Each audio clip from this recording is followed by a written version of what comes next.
Yo, what's up guys, how's it doing? Today we're going to be taking a look at the iPhone 7 Plus. I'm going to be reviewing this from the perspective of an Android user to let you guys know what I think, so stick around till the end and let's get right into it. Huge thanks to Urban AF for sending out this t-shirt. If you like what you see, go ahead and check out the links in the description below, more on them at the end. So to start things off, the iPhone 7 carries pretty much the same design as all previous iPhones for a few years. Now I don't think this is such a bad thing. A new design is obviously great to have, but considering this works, I think it's really nice, and obviously the antenna lines moving around every few years is a welcome change. Moving on to the display, the iPhone 7 Plus has a big display. It's 5.5 inches, which is really nice to see. Most phones are going to be less than this, and it's pretty much as big as any smartphone will get. Some will be a little larger, but we're not going to focus on those today. So it's 5.5 inch screen, runs at 1080p. That is a bit of a shame to see. You know, most phones today that are at this price level are going to be 2560 by 1440, which is 1440p, and that's about a 30% increase. It's a pretty big deal, but in day-to-day use, you're not really going to care that much, because while it's only 1080p, it is the best 1080p display out there right now. Apple has got some great color reproduction, it goes very bright, and it's all around just a very good display. And in addition to that, most media that you're ever going to use on a phone isn't going to be higher than 1440p or even 1080p, and that's probably going to be the standard for at least this and the next year. I really don't see this being such a big deal. One welcome change this year for the iPhones is waterproofing. I always say that this should be a standard with all phones, and I definitely think that's the case here. It's great to see. I ran this under the tap, which was very weird to do.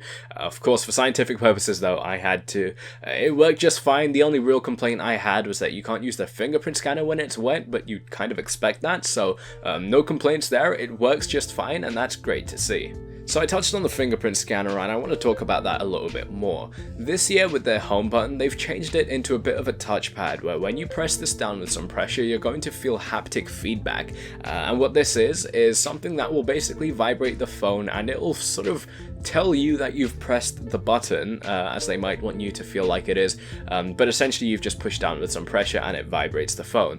This was hard to get used to at the beginning. I found it really weird, especially since the home button doesn't move. I mean, that was just crazy. I mean, imagine pushing down on your phone screen right now. It's exactly like that. Having said that though, the haptic feedback makes this feel so much more natural, and I quickly adjusted to it, and now I just love it. The fingerprint scanner is also really fast. All you have to do is hold down on the home button with some pressure, and that will just unlock the phone straight from being locked, and that's obviously really cool to see. It makes it very fast and fluid, and it's a natural movement. Battery life has always been an issue for iPhones, and obviously being an Android user, we take pride in knowing we can run for longer than iPhones, but with the iPhone 7 Plus, they've really improved on it. The regular iPhone 7 is weak where battery is concerned. It's a bit of a shame, you know, we are talking about huge flagship phones here, but the iPhone 7 Plus being larger, they were able to pack in a stronger battery, and this has made a huge difference. You know, you can last a very long time with this, a whole days of usage, moderate to heavy, and you would still have a fair amount of battery by the time you go to bed. Great to see. I mean, you want this from a phone, and I'm really happy that they were able to sort of pick it up with the battery for this phone. Okay, so moving on to the operating system. This is where the iPhone falls short, and I think all of you guys will agree with me when you say that you want something a little bit more customizable than iOS. Now granted, iOS 10 was great to use. It has a lot of features that Android could learn from, but it also doesn't do a lot of things that Android does, even more so where that's concerned. I feel like iOS is lacking greatly. You know, they're keeping the same overall design with just a grid layout for icons with very little customization available, whereas with Android you can really customize everything. You can even get your own custom launchers, and that just makes it a very versatile platform to work with. As for iPhones, it's limiting. You know, you're getting something that can't be changed very much, and it's very linear, which kind of turns me away from it. Having said that though, when you're just using it in your day-to-day life, I thought it was perfectly fine. You know, I'm a pretty heavy user for my phone, but I'm mainly just going in and out of apps, you know, Google Chrome, Reddit, Twitter, things like that. And for that, you know, worrying about its operating system is just not something you think about. And because of that, I'm gonna give it a pass, because yeah, in day-to-day use, it's going to be just fine. So iPhones obviously pack some of the best cameras in the market, and the iPhone 7 Plus definitely isn't lacking here. Its first lens, which isn't zoomed in, is pretty good. It takes high-resolution pictures, it does it well, it doesn't oversaturate, it doesn't overexpose. it's just an all-round good camera. As for the second camera, it's pretty much the same deal, only it's zoomed in. I've noticed that you do lose a bit of quality with the zoomed in lens, but really it's not going to impact you that much. Having said that though, this is going to be better than a lot of the Android phones out there, and it's definitely the best phone available right now for cameras, except for the Pixel, but that's a bit of a different story. So guys, as for what I think overall, I was shocked by the iPhone 7 Plus. Obviously I was ignorant towards Apple. Being an Android fan, you kind of are.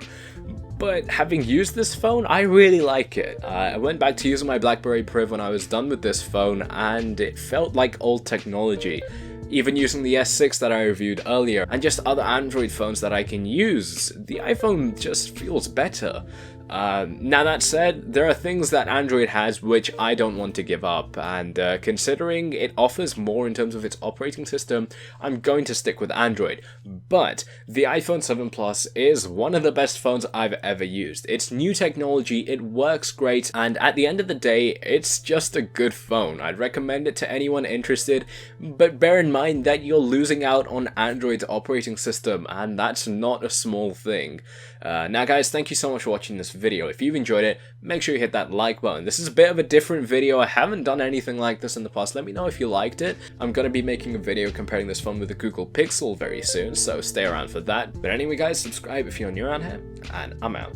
Peace. So guys, Urban AF do t-shirts, hoodies, all sorts of accessories, and they also do free worldwide shipping. You're going to be buying a high quality product, you know, something you want to wear, and they were cool enough to send out this Hodor t-shirt to me. Everyone loves a bit of Hodor, and they also sent this Gamer Mode On t-shirt to me.